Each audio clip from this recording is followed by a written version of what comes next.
और ध्यान रखना मेरे दादा, संसार में हमें चाहे कोई कितना भी प्यार क्यों ना करे, चाहे कोई कितना भी प्यार क्यों ना करे, लेकिन हमें अपनी माँ कितना प्यार कोई नहीं दे सकता है। माँ माँ हुआ करती है, वो किस्मत वाले हुआ करते हैं जिनकी माँ होती है, वो बदनसीब होते हैं जिनकी माँ बचपन में छोड़ करके चली जाती है। वो माँ ना मास तक अपने गर्भ में रखती है, पाल करके हमें बड़ा करती है, मलमूत्र सहन करती है। अगर हम इधर गीला कर देते हैं तो माँ हमें इधर लिटा लेती है, इधर कर देते हैं तो वो माँ सारी रात अपनी छाती पर लिटाए रखती है। वो माँ हुआ करती है। माँ कितना प्यार हमें संसार में कोई नहीं दे सकता है, लेकिन फिर भी ये दुनिया वाले माता पिता की कदर नहीं करते हैं। ध्यान रखना मेरे दादाओं, अगर बेटे को पाल करके मैया ने बड़ा कर दिया, शादी हो गई, उस मैया से एक भी बात नहीं दिल की पूछी, वो बेटा उल्टी सीधी माँ से अगर कहता है, 1000 गलती अगर करता है वो माँ से बेटा, और शाम को अगर आकर के उस बेटे ने एक बार हंस करके कह दिया मैया, तो वो मैया 100 गलतियों पर पर्दा डाल देती है। वो माँ हुआ करती है। ध्यान रखना, सेम अपने हाथों से रोटी बनाएगी, बहू ये कहेगी कि माँ से नहीं मिलना है, तो अगर बेटा चुप से माँ से बात करेगा तो वो मैया यही कहेगी लाला तूने भोजन कर लिया। अगर बेटे ने ये कह दिया ना माँ अभी नहीं किया है, दौड़ी दौड़ी जाएगी, हाथ पैर काम नहीं करते, लेकिन फिर भी रख के लेके आएगी, ले लाला खा ले ये रोटी और भोजन करके जल्दी जा। और अगर उसे पता चल गया तो तेरी खैर नहीं है। वो माँ हुआ करती है। दादा, माँ कितना प्यार हमें संसार में कोई नहीं दे सकता है। बताओ कितनी भोली है ये, कितनी प्यारी है, प्यारी प्यारी है मेरी माँ, मेरी माँ, मेरी माँ,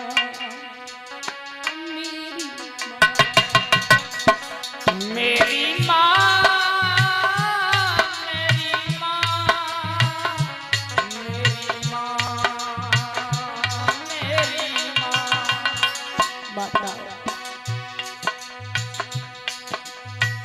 माँ माँ हुआ करती है। माँ के समान संसार में कोई नहीं है।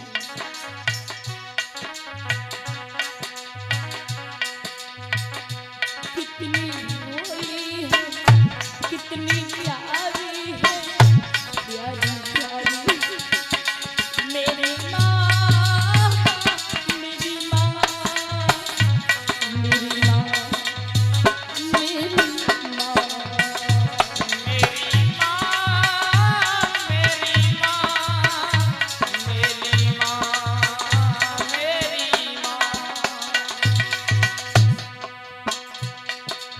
अगर बेटा जिद कर जाए और ये कहे कि मैया मुझे आज हाथी चाहिए, तो वो माँ चाहे माटी का हाथी बना करके देगी माताओं, लेकिन अपने बेटे को हाथी देगी। अगर घर पर आटा नहीं है, माँ ने देखा कि 2 रोटियां पड़ी हैं, माँ सोचती है कोई बात नहीं है, मेरे बच्चे खा लेंगे, मैं ऐसे ही सो जाऊंगी। वो माँ हुआ करती है। ध्यान रखना,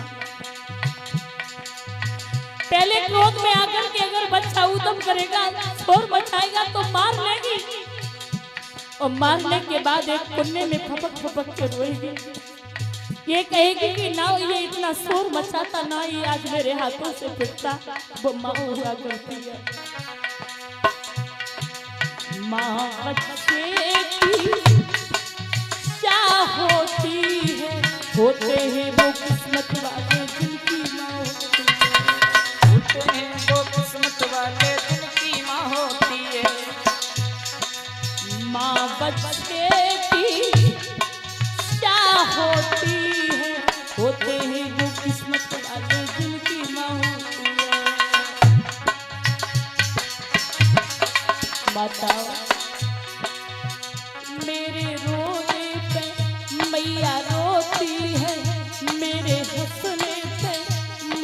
हंसती है, प्यारी प्यारी है मेरी माँ, मेरी माँ, मेरी माँ, मेरी मेरी माँ, मेरी माँ, मेरी माँ, मेरी माँ, मेरी माँ, मेरी माँ, मेरी माँ, मेरी माँ।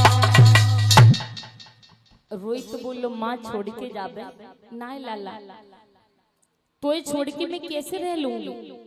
दादा ब्राह्मण देवता से कही है, मालिक मैं तेरे दुगना काम करूं लेकिन मेरे सोना को खरीद ले। ब्राह्मण देवता को दया आई, 20 भार सोना देकर के रोहित को खरीद लियो। थोड़ी देर में देखा है तो कालू मेहतर चला आ रहा है। क्या कीमत है इस दास की, 20 भार सोना दिया, राजा हरिश्चंद्र को खरीद लिया। रानी ने चरण छुए और जवाब दिया, महाराज जहां पर भी रहना वहां आप सत्य को मत छोड़ना, धर्म को मत छोड़ना। रानी आप भी सत्य को मत छोड़ना, लेकिन बेटी का ख्याल रखना। महाराज चिंता न करो। रानी बोली, महाराज क्या पता था कि एक दिन मैं तुमसे जुदा हो जाऊंगी और तुम मुझसे जुदा हो जाओगे। राजा हरिश्चंद्र बोले, समय मिलेगा तो आपसे फिर मिलेंगे, तुम चिंता न करो। रानी रोकर के एक ही बात कही है रानी ने, महाराज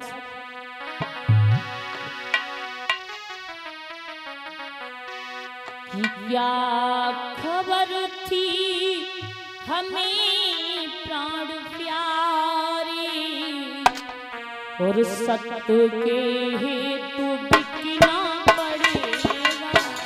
क्या खबर थी हमें प्राण प्यारे, सत्य के हेतु बिकना पड़ेगा।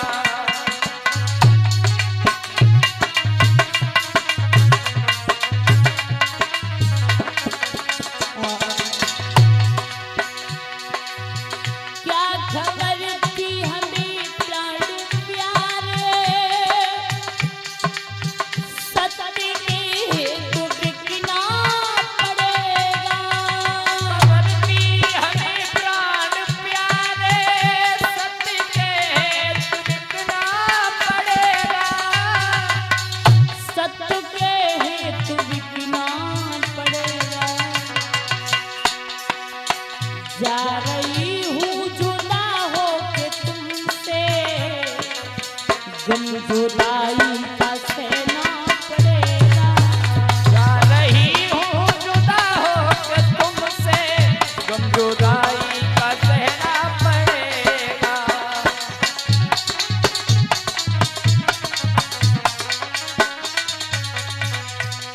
रानी बोली, माताओं महाराज जिंदगी का तूफान घनेरा, सूरज चमकेगा होगा सवेरा। जिंदगी का तूफान घनेरा, सूरज चमकेगा होगा अंधेरा। जिंदगी का तूफान अंधेरा, सूरज चमकेगा होगा सवेरा।